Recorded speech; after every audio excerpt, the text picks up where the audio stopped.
کہتے ہیں کبھی کبھی خاموشی سب سے بڑا دھوکہ ہوتی ہے۔ جب ہر چیز نارمل دکھائی دے تو ہو سکتا ہے کہ اصل خوف وہیں سے شروع ہو۔ ان تمام واقعات کے بعد سارا نے ڈیسائیڈ کیا کہ وہ اپنی امی سے بات کرے گی۔ سارا صبح کچن میں ناشتہ بنا رہی تھی۔ وہ پریشان نظر آ رہی تھی۔ احمد باہر بیٹھا اخبار پڑھ رہا تھا اور زینب اپنے کمرے میں کھیل رہی تھی۔ سارا نے اپنی امی کو کال کی۔ ہیلو امی، ہم کچھ دنوں کے لیے آپ کے پاس آنا چاہتے ہیں۔ یہ گھر کچھ ٹھیک نہیں لگتا، عجیب واقعات ہو رہے ہیں اور زینب کی حالت بھی عجیب سی ہے۔ ہم یہاں نہیں رہ سکتے، پلیز ہم کچھ دنوں کے لیے آپ کے پاس آ جائیں۔ وہ تو ٹھیک ہے بیٹا، مگر ہم خود تمہارے ماموں کے پاس ملتان جا رہے ہیں۔ تمہاری مامی کی طبیعت بہت خراب ہے۔ اچھا چلیں ٹھیک ہے۔ اچھا ٹھیک ہے امی، دعاؤں میں یاد رکھنا۔ اور یہ کہتے ہی سارا فون بند کر دیتی ہے۔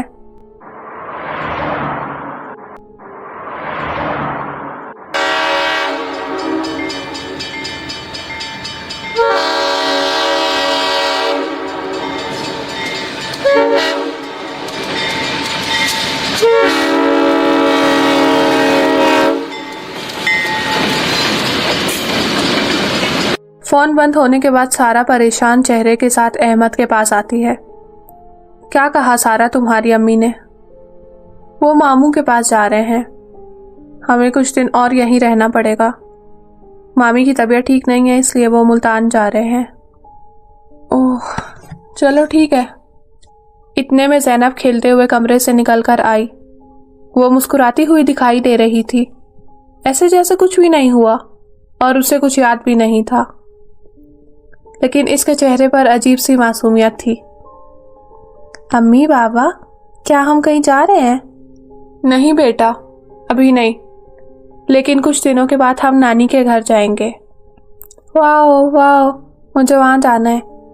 اور یہ کہتے ہوئے زینب مسکراتی ہوئی واپس کمرے میں چلی گئی، ایسے جیسے سب کچھ ٹھیک ہو۔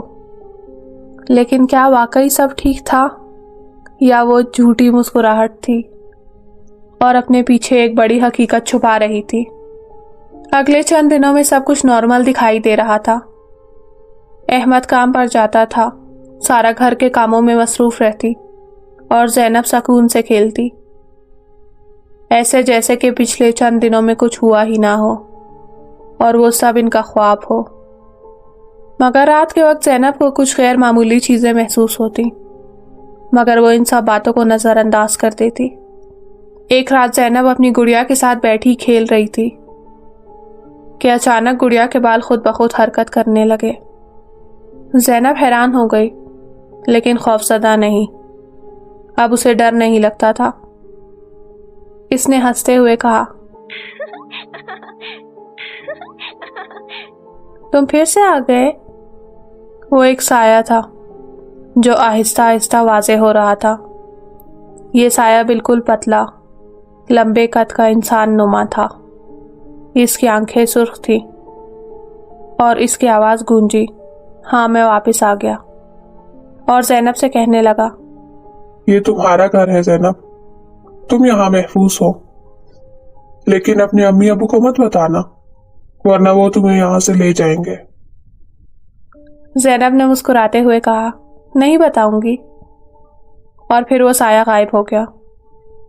زینب اپنے بستر پر جا کر لیٹ گئی اور پھر کچھ لمحوں بعد وہ سو گئی۔ سارا رات کو کچن میں گئی، اس سے پانی پینا تھا۔ وہ فریج سے پانی کی بوتل لے رہی تھی کہ اچانک اسے ایسا لگا کہ کوئی اس کے پیچھے کھڑا ہے۔ سارا بہت ڈر گئی۔ اس نے فوراً پیچھے مڑ کر دیکھا، لیکن وہاں کوئی نہیں تھا۔ خاموشی اور عجیب سا خوف تھا۔ شاید میرا وہم ہو، وہ یہ سوچ رہی تھی کہ اچانک کچن کی کھڑکی خود بخود کھل گئی اور ایک تیز ہوا کا جھونکا اندر آیا۔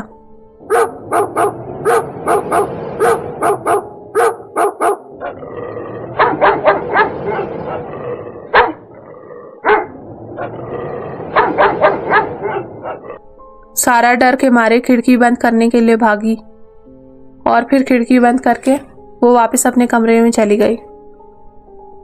اسے محسوس ہو رہا تھا کہ اس گھر میں ہونے والی چیزیں غیر معمولی ہیں، مگر وہ ان تمام باتوں کو نظر انداز کرتی چلی گئی، کیونکہ وہ جانتی تھی کہ فی الحال اس گھر سے نکلنا ان کے لیے ناممکن ہے۔ یہ وہ لمحے تھے جب سارا نے محسوس کیا کہ کچھ غلط ہے، لیکن وہ کچھ کر نہیں سکتی۔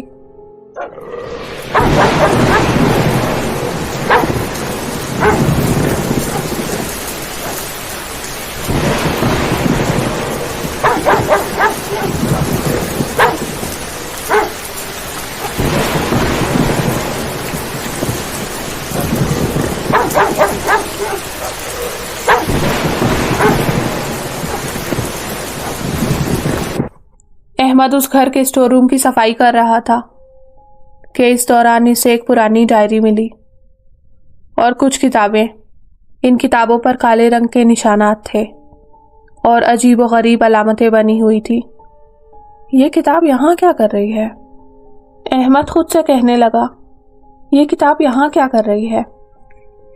اس نے وہ ڈائری کھولی۔ اس ڈائری میں عجیب سی چیزیں لکھی ہوئی تھی جو احمد کی سمجھ میں نہیں آ رہی تھی، اور اس ڈائری کے پہلے پیج پر لکھا تھا، یہ گھر اب میرا ہے، جو یہاں آئے گا وہ میری طاقت کو بڑھائے گا، یہ کوٹھی میری پناہ گاہ ہے اور میرے غلاموں کی جگہ۔ احمد نے گھبرا کر ڈائری بند کر دی اور سوچتا رہا کہ اسے یہ بات سارا کو بتانی چاہیے۔ پھر اس نے وہ ڈائری واپس رکھ دی۔ رات کو احمد اور سارا ایک دوسرے سے بات کر رہے تھے۔ سارا نے اس سے بولا، مجھے لگتا ہے کہ کچھ غلط ہے اس گھر میں، زینب بھی عجیب سی ہو گئی ہے۔ احمد سارا کو تسلی دیتے ہوئے بولنے لگا، شاید ایسا کچھ نہ بھی ہو، ہم بہت زیادہ سوچ رہے ہیں، شاید نئی جگہ کی وجہ سے ہم زیادہ حساس ہو گئے ہیں۔ سارا نے غصے میں بولا، یہ وہم نہیں ہے احمد، تم نے خود بھی کئی بار چیزیں محسوس کی ہیں، مان کیوں نہیں لیتے کہ ایک گھر ہانٹڈ ہے، مجھے نہیں رہنا یہاں۔ احمد نے کوئی جواب نہیں دیا، جیسے وہ سارا کی باتوں سے اتفاق کر رہا ہو۔ اتنے میں زینب کے کمرے سے ہنسی کی آواز آئی۔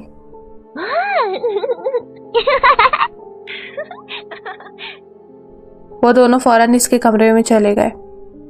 زینب کے کمرے کا دروازہ بند تھا اور اندر سے ہنسی اور سرگوشیوں کی آوازیں آ رہی تھی۔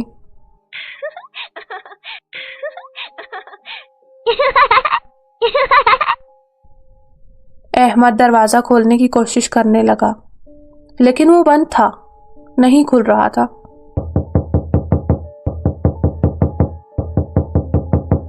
سارا نے بولا، زینب بیٹا دروازہ کھولو۔ اچانک دروازہ خود بخود کھل گیا۔ زینب بستر پر بیٹھی ہوئی تھی، اس کی گڑیا اس کے ہاتھ میں تھی، لیکن گڑیا کی آنکھوں سے خون بہہ رہا تھا۔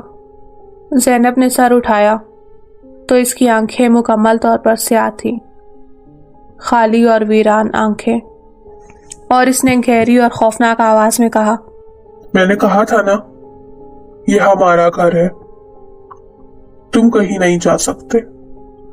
کیا احمد اور سارا اپنی بیٹی کو اس خوفناک سائے سے بچا سکیں گے؟ آپ کو کیا لگتا ہے؟ یا زینب ہمیشہ کے لیے اس سیاہ مکان کی قید میں چلی جائے گی؟ اگر آپ اس کہانی کی 3rd ایپیسوڈ دیکھنا چاہتے ہیں تو میرے چینل کو سبسکرائب کریں۔ When we come to see the teddy bear are here to play, if you don't come play with us, then we will kill you.